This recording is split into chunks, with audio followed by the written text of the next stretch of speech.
Hello, brothers and sisters. This is Lisa, and I'm here to share some words by Oswald Chambers. The first one is titled, Is Your Ability to See God Blinded? Lift up your eyes on high and see who has created these things. Isaiah 40, verse 26.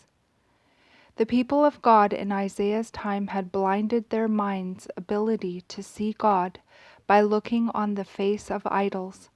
But Isaiah made them look up at the heavens. That is, he made them begin to use their power to think and to visualize correctly. If we are children of God, we have a tremendous treasure in nature and will realize that it is holy and sacred.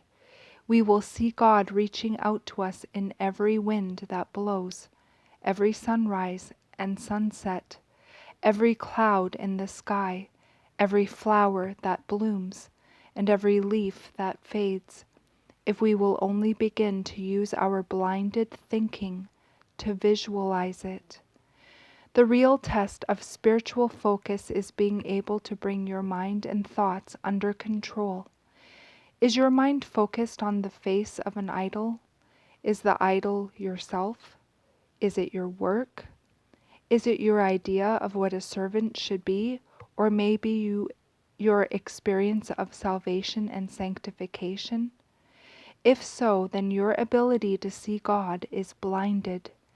You will be powerless when faced with difficulties and will be forced to endure in darkness. If your power to see has been blinded, don't look back on your own experiences, but look to God. It is God you need. Go beyond yourself and away from the faces of your idols and away from everything else that has been blinding your thinking. Wake up and accept the ridicule that Isaiah gave to his people and deliberately turn your thoughts and your eyes to God. One of the reasons for our sense of futility in prayer is that we have lost our power to visualize. We can no longer even imagine putting ourselves deliberately before God. It is actually more important to be broken bread and poured out wine in the area of intercession than in our personal contact with others. The power of visualization is what God gives a saint so that he can go beyond himself and be firmly placed into relationships he never before experienced. And that's the end of the first one. And the second one is titled, Is Your Mind Stayed on God? You will keep him in perfect peace whose mind is stayed on you, because he trusts in you. Isaiah 26, verse 3. Is your mind stayed on God, or is it starved? Starvation of the mind caused by neglect is one of the chief sources of exhaustion and weakness in a servant's life. If you have never used your mind to place yourself before God, begin to do it now. There is no reason to wait for God to come to you. You must turn your thoughts and your eyes away from the face of idols and look to Him and be saved. Isaiah 45, verse 22. Your mind is the greatest gift God has given you, and it ought to be devoted entirely to Him. You should seek to be bringing every thought into captivity to the obedience of Christ. 2 Corinthians 10, verse 5. This will be one of the greatest assets of your faith when a time of trial comes, because then your faith and the Spirit of God will work together. When you have thoughts and ideas that are worthy of credit to God, learn to compare and associate them with all that happens in nature, the rising and the setting of the sun, the shining of the moon and the stars, and the changing of the seasons. You will begin to see that your thoughts are from God as well, and your mind will no longer be at the mercy of your impulsive thinking, but will always be used in service to God. We have sinned with our fathers and did not remember. Psalm 106, verses 6 and 7. Then prod your memory and wake up immediately. Don't say to yourself, "But God is not talking to me right now." He ought to be. Remember whose you are and whom you serve.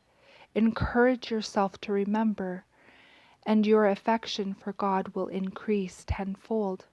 Your mind will no longer be starved, but will be quick and enthusiastic, and your hope will be inexpressibly bright. And that's the end of the second one. And the third one is titled, Are You Listening to God? They said to Moses, "You speak with us, and we will hear, but let not God speak with us, lest we die." Exodus 20, verse 19.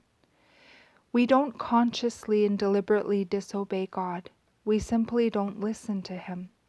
God has given His commands to us, but we pay no attention to them. Not because of willful disobedience, but because we do not truly love and respect Him. "If you love me, keep my commandments." John 14, verse 15. Once we realize we have constantly been shown disrespect to God, we will be filled with shame and humiliation for ignoring Him. You speak with us, but let not God speak with us. We show how little love we have for God by preferring to listen to His servants rather than to Him. We like to listen to personal testimonies, but we don't want God Himself to speak to us. Why are we so terrified for God to speak to us? It is because we know that when God speaks, we must either do what He asks or tell Him we will not obey. But if it is simply one of God's servants speaking to us, we feel obedience is optional, not imperative. We respond by saying, "Well, that's only your own idea," even though I don't deny that what you said is probably God's truth. Am I constantly humiliating God by ignoring Him, while He lovingly continues to treat me as His child? Once I finally do hear Him, the humiliation I have heaped on Him returns to me. My response then becomes, "Lord, why was I so insensitive and obstinate?" This is always the result once we hear God, but our real delight in finally hearing Him is tempered with the shame we feel for having taken so long to do so. And that's the end of the third one. And the last one I'd like to share with you is titled, The Devotion of Hearing. Samuel answered, "Speak, for your servant hears." 1 Samuel 3, verse 10.